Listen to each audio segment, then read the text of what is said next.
Hi guys, welcome to Pi coaching. This is Shyam Maurya, आपका दोस्त। और आज है 30 मई और इसको मैं पढ़ाऊँगा एक एडिटोरियल जिसका नाम है ऑफुल साइलेंस। और ये जो पूरा का पूरा एडिटोरियल है ये बेस्ड है आपके एलएसी के ऊपर डिपेंडेंट है।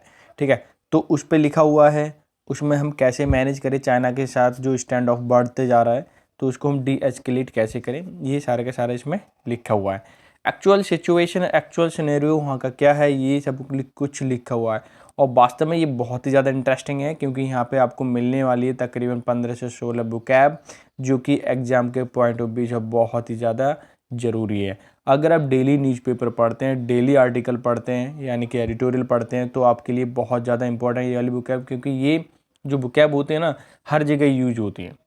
हर जगह मतलब कहीं ना कहीं जहाँ पर आप न्यूज़पेपर पढ़ोगे, आप आरसी करोगे, कॉम्प्रिहेंशन करोगे, तब भी वहाँ पे यूज होने वाली है। क्लोज टेस्ट करोगे तब भी वहाँ पे यूज होने वाली है। प्रीपोजिशन का यूज होने वाला है, नाउन, एडजेक्टिव, एडवर्ब, ये सबका सब यूज होने वाला है। तो ये पूरा का पूरा सेशन आपको देखना है। करना क्या है, आपको पूरा सेशन देखने के बाद जो मैं टेस्ट लेता हूँ उसको जरूर ज्वाइन करना है, ताकि आपको पता चले कि आप कितना याद कर पाते हो।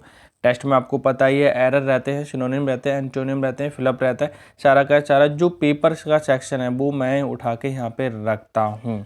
क्लियर। दूसरा दूसरा ये है कि आप अनअकैडमी मुझे फॉलो करें, वहाँ पे डालना है आपको जाकर के श्याम, क्लियर, और मौर्य लिखना है, MOURY लिखना है। तो और ठीक है, रेफरल कोड उसका मैं नीचे दे दूंगा, उसको जा करके आप करें ज्वाइन, उसको 10% इंस्टेंटली आपको डिस्काउंट मिल जाएगा। तो ये तो थी आपकी ज्ञान की बातें। अब मैं स्टार्ट करता हूँ। क्लियर। तो अब स्टार्ट करते हैं, देखिए क्या है। Awful silence. ऑफुल एक एडजेक्टिव होता है और इसका मतलब होता है खतरनाक या डरावना, कॉजिंग फियर जिसको बोल सकते हैं। क्या होता है, ये एडजेक्टिव होता है। और साइलेंस एक चुप रहना यानी कि नाउन होता है। तो नाउन के आगे ही क्या यूज करते हैं हम, एडजेक्टिव यूज करते हैं, क्योंकि आपको पता है एडजेक्टिव नाउन को क्वालिफाई करता है। ठीक है, तो ये तो डरावना, चुपचाप, साइलेंट, साइलेंस जो है चुप्पी है। साइलेंस मतलब चुप्पी जो है वो कैसी है, ऑफुल है, खतरनाक है, ठीक है, डरावनी है। तो ये टाइटल आपको समझ आ गया है। आगे देखते हैं क्या है। India must. मस्ट जब भी यूज करते हैं, हालांकि ये मोडल है और इसका यूज का मतलब होता है कि वो जरूरी काम हो जाता है। क्या हो जाता है, जरूरी काम। तो इंडिया मस्ट पब्लिकली, पब्लिकली मतलब पब्लिक के रूप में, क्लियरिफाई, स्पष्ट कर देना चाहिए। क्या करना चाहिए, ये आपका एडवर्ब है और क्लियरिफाई एक आपका वर्ब है। तो स्पष्ट कर देना चाहिए, क्योंकि एडवर्ब हमेशा एल करके लगा होता है, तो एडवर्ब हो गया। ये वर्ब होगी द सीरियसनेस। क्या क्लियर कर देना चाहिए पब्लिकली इंडिया को, सीरियसनेस। क्या सीरियसनेस जो है, गंभीरता, उसको पब्लिकली क्लियर कर देना चाहिए।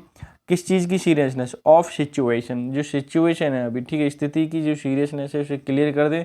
विद चाइना के साथ, क्या चाइना के साथ जो LAC बॉर्डर है उसके लिए। क्लियर, हमें दुनिया को दिखा देना चाहिए। ये था आपका सब टाइटल। क्लियर हो गया होगा। तो इंडिया को जरूरी क्या करना चाहिए, क्लियरिफाई करना चाहिए, सीरियसनेस ऑफ सिचुएशन, सिचुएशन की सीरियसनेस क्लियर कर देना चाहिए विद चाइना के बॉर्डर के साथ। क्लियर हो गया। तो ये तो सब टाइटल क्लियर हो गया। अब मैं आगे डिटेल में जाता हूँ। नियरली, नियरली का मतलब होता है लगभग, आ मंथली आफ्टर, एक महीने के बाद। फर्स्ट स्क्रिमिश, स्क्रिमिश आपका एक वर्ड है और इसका मतलब होता है छोटे मोटे झगड़े करना। ठीक है, इसका वर्ब है, तो छोटे मोटे झगड़ा करना। देखो फर्स्ट, द फर्स्ट लिखा हुआ स्क्रिमिश, तो ये फर्स्ट है यानी कि पहला है, सिंगुलर है, तो यहाँ पे आपको वर्ब सिंगुलर लग चुकी है क्योंकि इसमें एस लगा दिया है। ठीक है, यस। ऑन द LAC, कहाँ पर, ये LAC पर है, line of actual control between India and Chinese soldiers. तो ये जो स्क्रिमिश हुआ है किन किन के बीच में हुआ है, इंडियन एंड चाइनीज सोल्जर्स के बीच में हुआ है। क्लियर है। इंडियन चाइनीज सोल्जर्स वर, क्या था, वर रिपोर्टेड, ये सूचना मिली थी कि, क्या मिली थी भाई, इंडियन और जो चाइनीज सोल्जर है उनके बीच में स्क्रिमिश हो चुका है, यानी झगड़ा हो चुका है। क्लियर हो गया। द सिचुएशन, कॉमा लग चुका है, situation on the ground, ground की सिचुएशन देखें, still appears to be tense. अगर हम बिल्कुल मूल सिचुएशन देखें जहाँ LAC की, तो वहाँ पर अभी भी सिचुएशन कैसी बनी हुई है, टेंस बनी हुई है, खतरनाक मतलब गंभीर बनी हुई है। टेंस आपका खत्म होता है यहाँ पे। तो ब्रेक करके देखो टेंस को आपने कैसे समझे, बस यही ट्रिक मैं बताता हूँ कि सेंटेंस को ब्रेक करके हम समझे कैसे। क्लियर। अब आगे देखें। वाइल का मतलब होता है इसी दौरान, there has been no official explanation of what has happened there since May 5। अब देखो सिंस का यूज आपको बताइए कि जब कुछ डेफिनेट डेट होती है, डेफिनेट समय होता है जिसे चेंज नहीं किया जा सकता, ठीक है, तो उस वहाँ पे यूज करते हैं हम सिंस। और सिंस जो मोस्टली यूज होता है परफेक्ट टेंस में होता है, तो हैज भी लिखा हुआ है। मतलब क्या हुआ था 5 मई से, ठीक है, there has no official explanation, कोई आधिकारिक एक्सप्लेनेशन नहीं है, स्पष्टीकरण नहीं है, ठीक है, 5 मई से क्या हो रहा है एलएसी पर। क्लियर हो गया। डैश सॉरी कॉमा है, the day of first clash at Pangong Tso lake was reported. अब ध्यान दें, द फर्स्ट डे पहला दिन, क्लैश मतलब झगड़ा हुआ, एट पैंगोंग कहाँ पर, पैंगोंग पैंगोंग शो मतलब जो नदी का ये लेक का नाम है, पैंगोंग शो जो एलएसी पर पड़ता है, वॉज रिपोर्टेड सूचना मिली थी किसकी, कि फर्स्ट डे वहाँ पे लड़ाई हुई थी। क्लियर हो गया यहाँ तक। देयर इज इनफ इंफॉर्मेशन, ये इन्फ मतलब पर्याप्त सूचना है, टू कंक्लूड निर्णय लेने की या निर्णय निकालने की, that this is the most serious, कि दिस इज द मोस्ट ये बहुत ही खतरनाक, सीरियस, ठीक है, या गंभीर, सच अ स्टैंड ऑफ का मतलब तनाव या टेंस होना बिटवीन टू कंट्री, ठीक है, इंडिया एंड चाइना दोनों के बीच ये काफ़ी मतलब सूचना मिल चुकी है, जिससे हम ये निष्कर्ष निकाल सकते हैं, कंक्लूड कर सकते हैं कि दोनों के this is the most serious ये स्टैंड ऑफ, कि ये बहुत ही ज़्यादा जो तनाव है वो सीरियस हो चुका है इंडिया एंड चाइना, ठीक है, किनके बीच में, इंडिया एंड चाइना के। अब आगे देखें, India and China has seen a year, इस साल भर के दौरान देखें अभी की जो सिचुएशन वो काफ़ी कैसी हो चुकी है, टेंस हो चुकी है। क्लियर हो गया। आगे देखें आप, एज रिपोर्टेड जैसे सूचित किया गया था, द हिंदू सोर्सेज के द्वारा, say that the number of Chinese soldiers, जो नंबर चाइनीज सोल्जर थे कई, एग्रेशन आक्रमण किए, with which they have dealt with Indian soldier, aggression form में मतलब आक्रमक, ठीक है, आक्रमक के फॉर्म में जिस तरह से डील कर रहे थे इंडियन सोल्जर के लिए, as well as number of point, ठीक है, ध्यान देना, एज वेल एज साथ ही साथ, एज वेल एज ध्यान देना, number of points of conflict का मतलब झगड़ा, मतलब उन्होंने साथ ही साथ बहुत सारे पॉइंट बता दिए कि इंडिकेट कर दिए कि भाई इस वजह से ऐसा तुम कर रहे हो, लाइन को क्रॉस कर रहे हो, और ये वगैरह वगैरह, मतलब क्या क्या है वो आगे बता देंगे, ठीक है। इंडिकेट किया इन्होंने स्ट्रेटजाइज एक्शन, मतलब एक स्ट्रेटजाइज मतलब स्ट्रेटजी बना करके, बाय चाइनीज़ कमांडर, ठीक है, इंडिकेट किया है भाई कि तुम लोग स्ट्रेटजाइज वो कर रहे हो, कहते हैं आगे बढ़ते हो तो हमें एक स्ट्रेटजी के साथ एक्शन लेना पड़ेगा, झगड़ा करना पड़ेगा, ठीक है, रुकना पड़ेगा इंडियन आर्मी को, ऐसा चाइनीज बोल रहे हैं। While both government have been careful to keep the tone of their command sober, ये क्या कह रहा है, सोबर आपका क्या कहते हैं एक नाउन होता है, इसका मतलब होता है become more realistic, real situation को पहचानना, ठीक है, या गंभीर भी बोल सकते हैं। Both government have been careful, वो केयरफुल हो चुकी हैं टू कीप मेंटेन करने के लिए the tone of comment sober, जो कमेंट करने से पहले दोनों ही जो गवर्नमेंट है इंडिया और चाइनीज़ की, ठीक है, चाइना की, दोनों की दोनों वो बहुत ध्यान से कमेंट कर रही हैं, ठीक है, क्योंकि अभी की सिचुएशन वो दोनों की दोनों समझ रही हैं कि क्या है भाई, ऐसे हुआ तो फिर झगड़ा हो सकता है। The fact that both side have repeatedly mention that, कि दोनों साइडों ने बार बार रिपीटेडली, ठीक है, मेंशन किया है क्या, talk are on the also proof on ongoing situation, कि भाई ये बताया है कि दोनों की तरफ बातें चल रही हैं, ठीक है, कि अभी सिचुएशन ख़राब है, इसलिए प्रूफ है कि दोनों तरफ बातें चल रही दोनों गवर्नमेंट के साथ।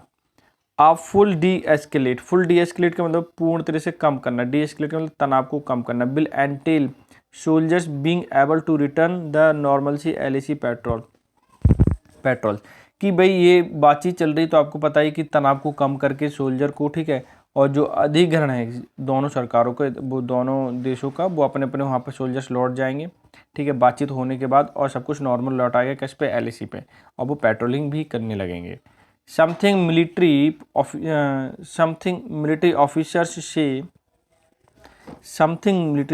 से will probably need a high level political intervention and for the Indian side. अब मैं यहाँ से बता देता हूँ, थोड़ा सा पूरा कर देता हूँ, चलो। An assistance that Chinese soldier who appear to have been the aggressor returning the position they previously held। अब इसमें बोल रहा है कि जो मिलिट्री ऑफिसर है, ठीक है, वो कहते हैं इसमें हाई लेवल पॉलिटिकल इंटरवेंशन की ज़रूरत है ताकि जो गवर्नमेंट है वो उसमें इंटरफेयर कर सके, ठीक है, डिसीजन में। एन असिस्टेंस इंसिस्ट का मतलब आग्रह करना, जोर देना, ठीक है। That Chinese soldier who appear to have been aggressor. अब बोल रहे हैं कि चाइनीज सोल्जर वो क्या हो चुके हैं, एग्रेसर हो चुके हैं, लड़ने के लिए तैयार हो चुके हैं, ताकि returning the position they previously held, और वो जहाँ पर थे वहीं पे रहें, ताकि क्यों, जब पॉलिटिकल इंटरवेंशन होगा तो फिर लौट जाएंगे। वैसे तो फिर ऑब्वियसली क्या होने वाला है, झगड़ा होने वाला है। क्लियर। इन द मिडिस्ट, इसी बीच में, ऑफ दी सेंसिटिव नेगोशिएशन, इसी बीच में, किसके दौरान, बातचीत के दौरान या बातचीत के बीच में, the intervention by US, intervention US ने किया, come as inappropriate distraction. In appropriation मतलब इसका इन अप्रोच्यून का मतलब होता है बेवक्त, ठीक है, बेवक्त में उन्होंने डिस्ट्रैक्शन कर दिया इंडिया और चाइना के लिए। वो बोल रहे हैं कि भाई हम इंटरवेंशन कर देंगे, इस समस्या को हम हल कर देंगे, ठीक है। The first comment the last week, पिछले वीक ही एक पहला कमेंट आया by the then senior state department official, ठीक है, यूएस के सीनियर स्टेट डिपार्टमेंटल जो ऑफिशियल थे उनके द्वारा accusing China of being aggressor of several front and posing a threat to its neighbour was followed by president Donald Trump official this week. ये बोल रहे हैं कि भाई चाइना जो है एग्रेसर हो चुका है, अपने जो पड़ोसी, ठीक है, कौन से एग्रेसर हो चुका है सेवरल फ्रंट पर, पोजिंग थ्रेट धमकी दे रहा है इट्स नेबर के लिए, अपने पड़ोसियों के लिए, was followed by president Donald Trump this week. Donald Trump के जो ऑफिसर थे उन्होंने ऐसा स्टेटमेंट दे दिया, ठीक है। द मीडिएट का मतलब बीच बचाव करना, between Delhi and Beijing, neither, अब यहाँ से देखें फुल स्टॉप हो चुका है, neither comment appear to have been made in consultant with India. ना तो कोई कमेंट किया, अपीयर मालूम हुआ था, वो कमेंट मालूम हुआ था, ठीक है, to have been made consultant with India, जो कि अमेरिका ने इंडिया के साथ किया हो, अपनी तरफ से बोल रहा है वो जो कुछ बोल रहा है, ठीक है, कि भाई मैं क्या कर दूंगा, सारी समस्या को सॉल्व कर दूंगा और सिचुएशन को मिटिगेट कर दूंगा। India has made it clear, India ने स्पष्ट कर दिया, that it will not accept, ये एक्सेप्ट नहीं किया जाएगा मिस्टर डोनाल्ड ट्रम्प्स ऑफर, जो डोनाल्ड ट्रम्प ने ऑफर दिया है ये एक्सेप्ट नहीं किया जाएगा। And has denied his claim, और उनका जो क्लेम किया था कि हम इसको सॉल्व कर देंगे समस्या को, इस क्लेम को क्या किया उन्होंने, खंडित कर दिया है। That he spoke to the prime minister Modi on the issue, और के प्राइम मिनिस्टर, तो ये मोदी ने एकदम क्लियर कर दिया था, स्पष्ट कर दिया, क्या कर दिया था कि प्राइम मिनिस्टर डिनाइड कर दिया था कि भाई हमने बात ही नहीं की है कि इस विषय पर, डोनाल्ड ट्रम्प से बात ही नहीं की है। क्लियर हो गया। The government first priority, government की पहली प्रायोगिकता क्या है, वो ये है, मस्ट बी टू एंड, क्या करना है, एंड करना है करंट स्टैंड ऑफ, अभी के जो तनाव है उसको ख़त्म करना है। एंड देन, और उसके बाद, for its senior official to enter serious talk on LAC demarcation, उसके बाद जो सीनियर ऑफिशियल्स हैं वो एंटर करेंगे इस बात को कि एलएसी की डिमार्केशन है, ठीक है, सीमा रेखा है, उसको फिर बातचीत करेंगे उस पर भी एक्चुअल में है कहाँ पर, जिससे कि हर बार कहीं ना कहीं ये क्या तनाव स्टैंड ऑफ बढ़ जाता है। आगे थे, given all the new infrastructure being built by the India, अब ये जो कुछ हो रहा है, न्यू इंफ्रास्ट्रक्चर बनाया जा रहा है, रोड किनारे बनाया जा रहा है बॉर्डर पर, ठीक है, तो इसमें वो तनाव हो जाता है इस बात को लेकर के। It may also be necessary, ये नेसेसरी है क्या, नेगोशिएट, बातचीत करना, new border management protocol, new management जो प्रोटोकॉल है बॉर्डर के तहत वो बातचीत करनी है। That were last updated in 2013, जो पिछली बार सन 2013 में क्या हुआ था, अपडेट हुआ था, इस पर बातचीत हुई थी बॉर्डर को लेकर के। The government must also investigate, government को जरूरी है इन्वेस्टिगेट करना, how a big build up of Chinese soldier was not acted upon earlier, कि भाई ये इन्वेस्टिगेट करना ज़रूरी है कि क्या क्या चाइनीज सोल्जर कह रहे हैं कि भाई तुमने जो बना लिया वहाँ पे इंफ्रास्ट्रक्चर ऐसा बना रहा है वैसा बना रहा है, तो उस पर पहले तुमने क्यों नहीं सोचा? पहले तो कभी बात नहीं कही थी, अब इतना तुम भड़क क्यों रहे हो? बियॉन्ड दिस, इसके अलावा it must make a full assessment, पूरा का पूरा करना है क्या? असेसमेंट, मूल्यांकन, just what China finals aims are, यानी कि ये पूरा का पूरा असेसमेंट करना है कि चाइना का एक्चुअली में फाइनल एम क्या है, उद्देश्य क्या है। ठीक है, जैसे कि is the summer confliction means deflection attention from the Beijing current problems over the corona virus pandemic. ये कह रहा है कि ऐसा तो नहीं कि जो बीजिंग है, ठीक है, इज द समर कन्फ्लग्रेशन, अभी जो गर्मी का कन्फ्लग्रेशन भीषण अग्नि हो रहा है, ठीक है, लड़ाई झगड़ा हो रहा है, तनाव हो रहा है, मीट डिफ्लेक्ट, ठीक है, क्या डिफ्लेक्ट मतलब बचाना, डिफ्लेक्ट मतलब हटाना, ठीक है, अटेंशन मतलब उसका जो अटेंशन है, ठीक है, फ्रॉम बीजिंग करंट, बीजिंग की जो करंट प्रॉब्लम है क्या, ओवर द कोरोना वायरस पर, पैंडेमिक, जो कोरोना वायरस पैंडेमिक फैला हुआ है, कहीं ऐसा तो नहीं चाइना जो है बीजिंग जो वहाँ से दुनिया भर का जो ध्यान है उसे हटाना चाहता हूँ।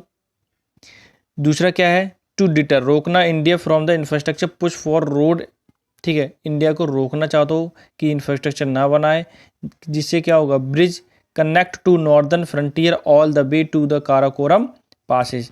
अगर इंडिया इंफ्रास्ट्रक्चर बनाता है तो वो जितने की उसके नॉर्दर्न फ्रंटियर है एरिया उसमें जुड़ जाएंगे, कनेक्ट हो जाएगा, रोड बन जाएंगे और काराकोरम पास तक ये सारी की सारी रोड की सुविधा हो जाएगी। ऐसा तो नहीं हो रहा है। दूसरा, टू रिमाइंड, ये ध्यान दिलाना New Delhi of its geographical vulnerabilities as the contemplate as a closer maritime to relationship in the Indo Pacific with US. ठीक है, कहीं ये कहना चाह रहा है कि जियोग्राफिकल जो वर्नेबिलिटीज़ है, ठीक है, इंडिया की, अब कंटेम्पलेट मतलब विचार करना, क्लोजो मैरीटाइम मतलब समुद्र से संबंधित रिलेशनशिप जो है इंडो पैसिफिक के विद यूएस के साथ, कहीं ऐसा ये बढ़ाना तो नहीं चाह रहा है। इस बात को चाइना कह रहा था, डरता रहता है। आगे देखें, क्वेश्चन मार्क लग चुका है, इतने ऐसा विचार हो सकते हैं चाइना के इन ऑल थ्री सिनेरियो। ये 3 क्वेश्चन बताए थे, तीनों के तीनों जो सिनेरियो हैं, the first step for the government, ठीक है, गवर्नमेंट के लिए पहला स्टेप होना चाहिए वुड बी पब्लिकली क्लियरफाई, यानी पब्लिकली जनता को एकदम क्लियर कर देना चाहिए the seriousness of the situation की सीरियसनेस को, यानी गंभीरता को। कहाँ पर, at LAC line of actual control, comma, and build consensus, और क्या कंसेंसस मतलब सर्वसम्मति को बढ़ाना चाहिए around its plan for first push back and assertion of position along the dispute line. Assertion का मतलब होता है कि निश्चय करना, ठीक है, of position along the dispute line, जो डिस्प्यूट लाइन है उस पर हमें बिल्कुल कंफर्म कर देना है कि कौन सी लाइन है ताकि झगड़ा ना हो।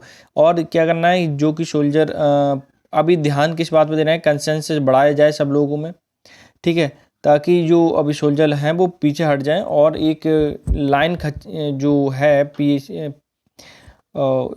LAC वाली, तो वो एक्चुअल जो लाइन है, ठीक है, वो कंफर्म हो जाए। अभी दिक्कत क्या है, वो LAC जो है कंफर्म नहीं कहाँ से कहाँ तक लाइन है, तो इसी से क्या है कि चाइना के जो सोल्जर्स हैं और इंडिया के सोल्जर्स आगे पीछे बढ़ जाते हैं, फिर वहाँ पे क्या होने लगता है, स्टैंड ऑफ होने लगता है, सिचुएशन टेंस हो जाती है। क्लियर? तो आई होप ये पूरा का पूरा एडिटोरियल आप समझ गए होंगे, आसान था, कोई दिक्कत नहीं है इसमें, बुकैब भी मिली हुई है, ठीक है, और इसका जो मैं अब टेस्ट देने वाला हूँ आप लोगों के लिए वो ज़रूर लेना, और टेस्ट में आपको पता चलेगा कि आपने कितनी चीज़ें सीखी और कितनी नहीं, ठीक है, और कितनी चीज़ें आप याद रख पाते हो। तो टेस्ट बहुत इंटरेस्टिंग होने वाला है, तो ये पक्का है कि अब मिलेंगे उस वाले जो टेस्ट वाले सेशन में, तब आपको बहुत मज़ा आने वाला है। और ये जो पूरा का पूरा टेस्ट था होगा वो पूरा बेस्ड होगा SSC CGL मेंस के ऊपर। क्लियर? क्योंकि मेंस आने वाला आपको बहुत ज़्यादा हेल्पफुल होने वाली है, कहीं से अलग से पढ़ने की जरूरत नहीं है, ज़्यादा प्रेशर लेकर के पढ़ो लेकिन आराम से, ठीक है। तो मिलते हैं नेक्स्ट सेशन में, तब तक के लिए बाय बाय, टेक केयर।